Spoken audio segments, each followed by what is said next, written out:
ഇതാണ് മക്കളെ കാട്. കാടിൽ കൂടെ പോയിട്ടുള്ള ചൂണ്ടലിടലാണ് ഇന്ന്.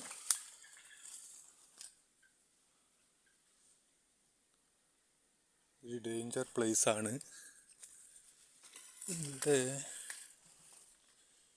ഇതിൽ പോണെച്ചാൽ തന്നെ ലേശം ബുദ്ധിമുട്ടുള്ള കാര്യം.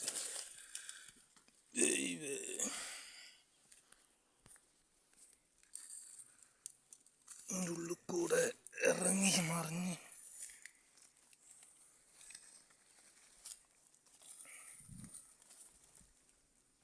നമ്മൾ പണ്ട് കാലത്തെ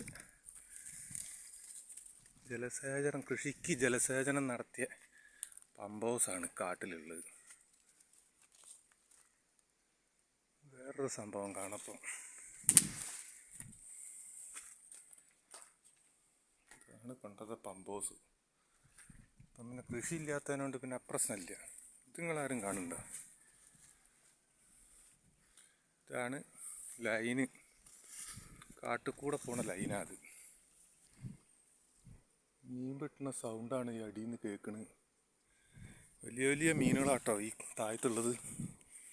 കാടിൻ്റെ താഴത്ത് വെള്ളമാണ്, പായലായതുകൊണ്ടാണ് കാണാത്തത്. അപ്പോൾ ഇത് കണ്ടങ്ങൾ ലൈന് പോണ് ഉണ്ടോ? നിലത്ത് കൂടിയാണ്. വീട്ടുകാർക്ക് അത്ര മതിയാവും. വീട്ടുകാരെ പ്രശ്നമല്ലല്ലോ. അപ്പം നമ്മളൊക്കെ ഇതിനുള്ളിൽ കൂടെ പോകുമ്പോഴേക്കും പക്ഷേ ഷോക്ക് അടിക്കുക എന്നല്ല, അതിൻ്റെ വയറൊക്കെ മറ്റേ സാധന. അതുകൊണ്ട്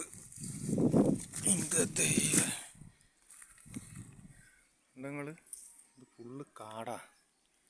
ഇവിടെ ഇല്ലാത്ത സാധനങ്ങളില്ല.